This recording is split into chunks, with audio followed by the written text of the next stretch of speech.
Kodungallur സേവാഭാരതിയുടെ palliative home കെയറിന്റെ ഉദ്ഘാടനം നടന്നു. സമയക്കുറവും സാഹചര്യ പ്രശ്നങ്ങളും ഇനി ചികിത്സ തേടുന്നതിന് ഒരു തടസ്സമേയല്ല.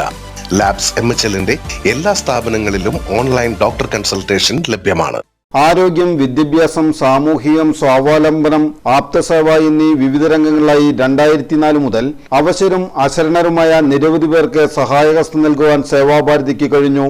വീടുകളിൽ സ്വാന്തന പരിചരണം ആവശ്യമായി വരുന്ന നിരവധി വ്യക്തികൾ നമ്മുടെ സമൂഹത്തിലുണ്ട്.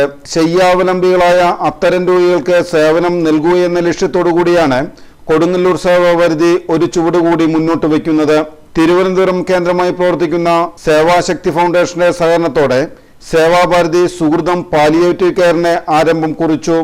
ഫ്ലോറൻസ് നൈറ്റിംഗേൽ ദേശീയ പുരസ്കാര ജേതാവ് ഷീല റാണി ഉദ്ഘാടനം നിർവഹിച്ചു.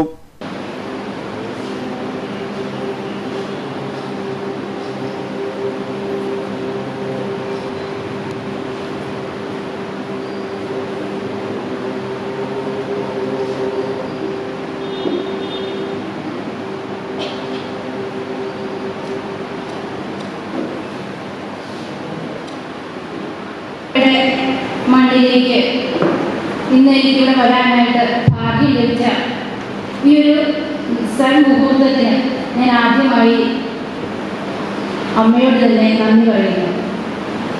കൂടാതെ അതിനുവേണ്ടി പ്രയത്നിച്ച സേവാഭാരതിയുടെ കൊടുങ്ങല്ലൂരിന്റെ തിരുസന്നിധിയിലെ പ്രവർത്തനങ്ങൾ നടത്തുന്ന സേവാഭാരതിയുടെ ഭാരവാഹികൾക്ക്, പ്രത്യേകിച്ചും സരൺജി എന്നെ നിരന്തരം ബോർഡിൽ ബന്ധപ്പെട്ടിരുന്നു.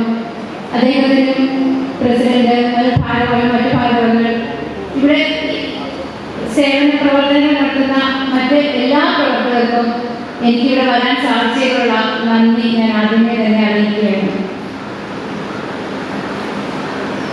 സേവാഭാരതി കൊടുങ്ങല്ലൂർ പ്രസിഡന്റ് രാജു ഈശ്വരമംഗലത്തെ അധ്യക്ഷത വഹിച്ച യോഗത്തിൽ സേവാഭാരതി സംസ്ഥാന എക്സിക്യൂട്ടീവ് അംഗം ഡോക്ടർ അനുപമ ശ്രീനിവാസൻ മുഖ്യ പ്രഭാഷണവും സേവാഭാരതി ഫൗണ്ടേഷൻ എക്സിക്യൂട്ടീവ് ജയലാൽ കക്കര താക്കോൽദാനവും കൊടുങ്ങല്ലൂർ താലൂക്ക് ആശുപത്രി RMO ഡോക്ടർ VM ശ്യാംകുമാർ സ്വാന്തനവാഹനം ഫ്ളാഗ് ഓഫും നിർവഹിച്ചു. ഉത്തര കേരളം രാഷ്ട്രീയ സ്വയംസേവക സംഘം പ്രാന്ത കാര്യവാഹക് PN ഈശ്വരൻ സേവാ സന്ദേശം നൽകി. തൃശ്ശൂർ സേവാഭാരതി ജില്ലാ രക്ഷാധികാരി ഡോക്ടർ P വിവേകാനന്ദൻ വിശിഷ്ട അതിഥിയായിരുന്നു. രാഷ്ട്രീയ സ്വയംസേവക സംഘം മാന്യ വിഭാഗ് സംഘചാലക് KS പത്മനാഭൻ, രാഷ്ട്രീയ സ്വയംസേവക സംഘം മാന്യ ഗണ്ട് സംഘചാലക് ON ഉണ്ണികൃഷ്ണൻ, നഗരസഭാ കൗൺസിലർ CS സുമേഷ് തുടങ്ങിയവർ സംസാരിച്ചു. Kodungallur Sevabharathi vice president T Sundaresan master സ്വാഗതവും കൊടുങ്ങല്ലൂർ സേവാഭാരതി ആരോഗ്യം കൺവീനർ TS രാജീവ് കുമാർ നന്ദിയും പറഞ്ഞു.